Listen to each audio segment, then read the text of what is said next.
പാലക്കാട് നല്ലേപ്പള്ളി സ്കൂളിലാണ് ക്രിസ്മസ് ആഘോഷം തടയാൻ VHP പ്രവർത്തകർ എത്തിയത്. ഇക്കഴിഞ്ഞ വെള്ളിയാഴ്ചയായിരുന്നു സ്കൂളിൽ ക്രിസ്മസ് കരോൾ സംഘടിപ്പിച്ചത്. അപ്പോഴാണ് വിശ്വ ഹിന്ദു പരിഷത്തിൻ്റെ ആളുകൾ അധ്യാപകരെയും വിദ്യാർത്ഥികളെയും ഭീഷണിപ്പെടുത്തിയത്. VHP പ്രവർത്തകർ അധ്യാപകരെ ഭീഷണിപ്പെടുത്തുകയും അസഭ്യം പറയുകയും ചെയ്തിരുന്നു. ഇതുമായി ബന്ധപ്പെട്ട് വിശ്വ ഹിന്ദു പരിഷത്തിൻ്റെ 3 പ്രവർത്തകരെയാണ് പോലീസ് അറസ്റ്റ് ചെയ്തിരിക്കുന്നത്. VHP ജില്ലാ സെക്രട്ടറി K. അനിൽകുമാർ, ജില്ലാ സംയോജക് V. Sushasanan, panchayat committee president K. Velayudhan എന്നിവരെയാണ് പോലീസ് അറസ്റ്റ് ചെയ്ത് റിമാൻഡ് ചെയ്തിരിക്കുന്നത്. എന്നാൽ ഇതിനെതിരെ പ്രതിഷേധ കരോൾ സംഘടിപ്പിച്ചിരിക്കുകയാണ് DYFIയും യൂത്ത് കോൺഗ്രസും. എന്നാൽ ഇതുമായി ബന്ധപ്പെട്ട് സന്ദീപ് വാര്യർ പറയുന്നത് അറസ്റ്റ് ചെയ്യപ്പെട്ട 3 പേരിൽ 2 ആളുകൾ BJP പ്രവർത്തകരാണ് എന്നുള്ളതാണ്. എന്നാൽ ഇതുമായി ബന്ധപ്പെട്ട് മാതൃഭൂമി ചാനൽ നടന്ന ഡിബേറ്റിൽ അഭിലാഷിൻ്റെ ചോദ്യങ്ങൾക്ക് ക്രിസ്ത്യൻ കൗൺസിലിൻ്റെ അംഗമായ കെന്നഡി കരിമിൻകാലയിൽ വന്നിരുന്ന് BJPക്ക് സപ്പോർട്ട് ചെയ്യുകയും ഇതിനിടയിലും മുസ്ലിങ്ങളെ തെരഞ്ഞുപിടിച്ച് ആക്രമിക്കാനാണ് അദ്ദേഹം ശ്രമിച്ചതും. എന്നാൽ ഈ വർഗീയത പറയുന്ന കെന്നഡി കരിമിൻകാലയിലിനെ അഭിലാഷും ജയിക്കും ചേർന്ന് തക്ക മറുപടി കൊടുക്കുകയും അത് കേട്ടൊന്നും മിണ്ടാനാവാതെ കരിമിൻകാലയിൽ ഇരിക്കുന്നതും നമുക്ക് കാണാം. ഇപ്പോൾ കാസ അടക്കമുള്ള സംഘടനകളുണ്ട്. ക്രിസംഗികൾ എന്ന പുതിയ ഭാഷയിൽ വിളിപ്പേരുള്ള ആളുകൾ കുറെ കൂടി അഗ്രസീവായി സംഘപരിവാറിന്റെ പൊളിറ്റിക്സ് പുഷ് ചെയ്യുന്ന ആളുകളാണ് എന്ന നിലയിലാണ് നമ്മൾ കണ്ടുകൊണ്ടിരുന്നത്. അതിനിടയ്ക്കാണ് ഇങ്ങനെ ഈ ക്രിസ്മസ് നമ്മുടെ നാട്ടിലും തടസ്സപ്പെടുത്തുന്ന സാഹചര്യമൊക്കെ വന്നത്. ഇപ്പോൾ ക്രിസ്മസ് തടസ്സപ്പെട്ടത് മധ്യപ്രദേശിലോ ഒറീസയിലോ ജാർഖണ്ഡിലോ ഒന്നുമല്ല, അങ്ങനെയുള്ള കേരളത്തിലും ക്രിസ്മസ് ഒക്കെ തടയാം എന്ന നില വരുന്നത് സന്തോഷകരമാണോ? അഭിലാഷേ, ഇപ്പോൾ പാലക്കാട്ടത്തെ സംഭവമാണെങ്കിലും ഇപ്പോൾ ഈ ക്രിബ് പൊളിച്ച വിഷയത്തിലൊന്നും അത് അത്ര ചെറുതായി കാണാവുന്നൊരു വിഷയമാണ് എന്ന് ഞാൻ പറയുന്നില്ല. കാരണം അല്ലാതെ തന്നെ ക്രൈസ്തവ വിഭാഗം ഒരുപാട് തരം ഫോബിയകളിലൂടെ കടന്നു പോകുന്നൊരു കാലഘട്ടത്തിൽ ഇനിയിപ്പോൾ VHP ഫോബിയയും BJP ഫോബിയയും കൂടി അനുഭവിക്കേണ്ടി വരുമോ എന്ന് ന്യായമായും പൊതുസമൂഹം സംശയിച്ചാൽ അതിനെ തെറ്റു പറയാൻ കഴിയില്ല. കാരണം ഉത്തർപ്രദേശിലും മറ്റും കണ്ടുവരുന്ന അതിനോട് ചേർന്ന് നിൽക്കുന്ന സമാനമായ രീതിയിലുള്ള ചില ഇൻടോളറൻസ് കേരളത്തിൽ കണ്ടു തുടങ്ങുന്നത് ഒരു നല്ല ലക്ഷണമല്ല എന്ന് തുറന്നു പറയാൻ മടിക്കില്ല.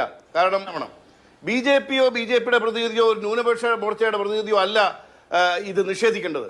ഇത് VHPയുടെ സംസ്ഥാന നേതൃത്വം നിഷേധിക്കണമായിരുന്നു. ഞങ്ങളുമായി ബന്ധമുള്ളവരല്ല, എന്തെങ്കിലും തരത്തിൽ ബന്ധമുണ്ടെങ്കിൽ ഞങ്ങൾ പുറത്താക്കുന്നു. അത് സന്ദീപ് വാര്യയുടെ പേര് പറയാൻ പോലും മടിച്ചിട്ട് അവിടെ നിന്നുകൊണ്ട് ഞങ്ങളിൽ നിന്ന് വിട്ടുപോയ ആരോ അവിടെ അമക്കി ഇമക്കി എന്ന് പറയാതെ ധൈര്യപൂർവ്വം പറയൂ, സന്ദീപ് വാര്യറിൻ്റെ പിന്നിൽ കളിക്കുന്നു. ഭയമാണോ? അങ്ങനെയാണെങ്കിൽ അങ്ങനെ പറയൂ. അപ്പോൾ അതും ഇതും പറയാതെ മുക്കിയും മൂടിയും മറുപടി തന്നാൽ ക്രൈസ്തവ വിഭാഗം എല്ലാം അങ്ങ് കേട്ടുകൊള്ളും എന്ന് കരുതുന്നത് തെറ്റ് തന്നെ. പക്ഷെ അതോടൊപ്പം ഞാൻ മറ്റൊന്നും കൂടി പറയാം.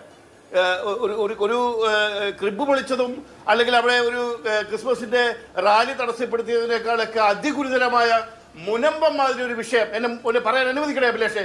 മുനമ്പം മാതിരി ഒരു വിഷയം 10-600 പേരുടെ കുടുംബ പ്രാരാബ്ധത്തോടെ വഴിയിൽ ഇറങ്ങുന്ന ഒരു അനുഭവം ഉണ്ടായിട്ട് കണ്ണാക്കിൽ ഒട്ടിപ്പോയ സുമുഖരായ 2 ചെറുപ്പക്കാരാണ് ഈ പാനലിൽ എൻ്റെ കൂടെ 2 പേരിരിക്കുന്നത്.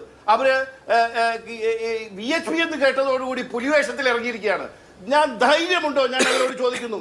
ഈ നാട്ടിലെ മുത്തവല്ലിമാരും ഉസ്താദുമാരും മൗലവിമാരും പാലക്കാട്ടെ ഞങ്ങളുമാരും, അഭിലാഷേ ഞാൻ സ്പെല്ലിംഗ് മിസ്റ്റേക്കോടുകൂടി പറയല്ല, പാലക്കാട്ടെ ഞങ്ങളുമാർ.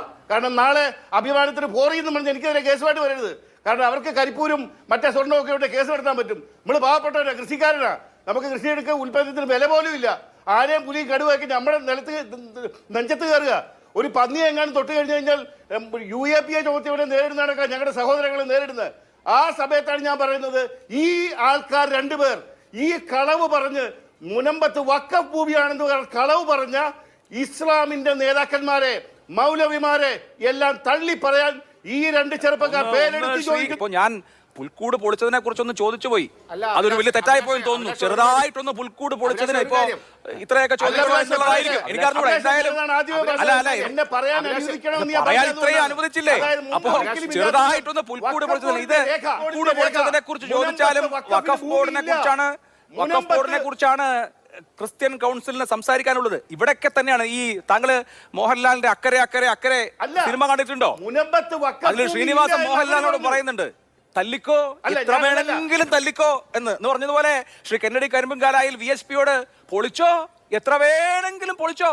ഇങ്ങനെയൊക്കെ വിധേയത്വം കാണിക്കേണ്ട കാര്യമുണ്ടോ? ഇന്ത്യൻ പൗരന്മാർക്ക് എല്ലാവർക്കും സ്വന്തം കാലിൽ നിവർന്നു നിന്ന് അന്തസ്സോടെ നിൽക്കാനുള്ള ഭരണഘടന ഇവിടെ ഉണ്ട് സാർ. ഞാൻ ആദ്യമേ പറഞ്ഞു കഴിഞ്ഞല്ലോ, ഒരു VSP അങ്ങനെയെങ്കിലും പറഞ്ഞു തന്നാൽ എനിക്ക് സംശയമാണ്. വിശ്വ ഹിന്ദു പരിഷത്ത് എന്ന് പറയുന്ന സംഘടന 1964 ആരംഭിച്ചതെന്ന് ശ്രീ കെന്നഡിക്ക് അറിയാമോ എന്ന് എനിക്കറിയില്ല. 3 പേരാണ് ഈ വിശ്വ ഹിന്ദു പരിഷത്തിന്റെ സ്ഥാപകർ. 1 MS ഗോൾവാൾക്കർ, RSSന്റെ അന്നത്തെ സർസംഘചാലക്. 2 SA ആപ്തെ, മറ്റൊരു ഹിന്ദുത്വ നേതാവ്. 3 സ്വാമി ചിന്മയാനന്ദ സരസ്വതി. ഈ സംഘടന പ്രഖ്യാപിച്ചുകൊണ്ട് ഡിക്ലറേഷൻ നടത്തി. ആര്? SA ആപ്തെ പറഞ്ഞെന്താ അറിയോ? ഏറ്റവും അവസാനത്തെ വരി, ക്രിസ്ത്യൻ ഇസ്ലാം കമ്മ്യൂണിസ്റ്റ് തിന്മകളിൽ നിന്ന് ഹിന്ദുക്കളെ രക്ഷിക്കാൻ ഉണ്ടാക്കിയ പ്രസ്ഥാനമാണ് ഇത് എന്നാണ്. ഏതായാലും ആ പ്രസ്ഥാനം അവരുടെ പണി പാലക്കാട് എടുത്തിട്ടുണ്ട്. താങ്കൾക്ക് അത് ചെറിയ പണിയായി തോന്നിയെങ്കിൽ അങ്ങനെ എനിക്ക് കുഴപ്പമൊന്നുമില്ല. പക്ഷെയോ BJP നേതാവിനേക്കാൾ കൂടുതൽ വർഗീയമായ മനസ്സോടുകൂടെ ഈ ചർച്ചയിൽ വന്നിരിക്കുന്നത് ആരാണ്? അണ്ണാക്ക് പരിശോധകനായിട്ടുള്ള RSSന്റെ കാല് കഴുകിയ വെള്ളമേ കുടിക്കൂ എന്ന് താല്പര്യമുള്ള ചില ആളുകൾ ഈ ചർച്ചയിൽ വന്നിരിക്കില്ലേ? അവർ പറയുകയാണ്, നിങ്ങൾ എന്തുകൊണ്ട് മുനമ്പത്തെ കുറിച്ച് പറയുന്നില്ല? ഞങ്ങൾ മുനമ്പത്തെ കുറിച്ച് പറഞ്ഞപ്പോ നിങ്ങളുടെ നാവ് ഒട്ടിപ്പോയോ? മുനമ്പത്തെ ചൂണ്ടിക്കാട്ടി ചവിട്ടി നിൽക്കുന്ന ഒരു പിടി മണ്ണിൽ നിന്ന് ഒരു മനുഷ്യനെയും ഇറക്കി വിടില്ല. അവരോടൊപ്പമാണ് കേരളത്തിലെ ഗവൺമെന്റും അതിനെ നിയന്ത്രിക്കുന്ന രാഷ്ട്രീയ പ്രസ്ഥാനം എന്നത്.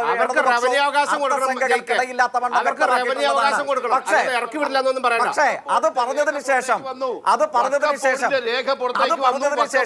നേരെ എങ്ങോട്ടേക്കാണ്?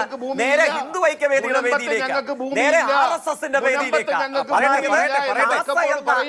ഒരു പറയുന്നു അത് ഏർപ്പാടാണ്.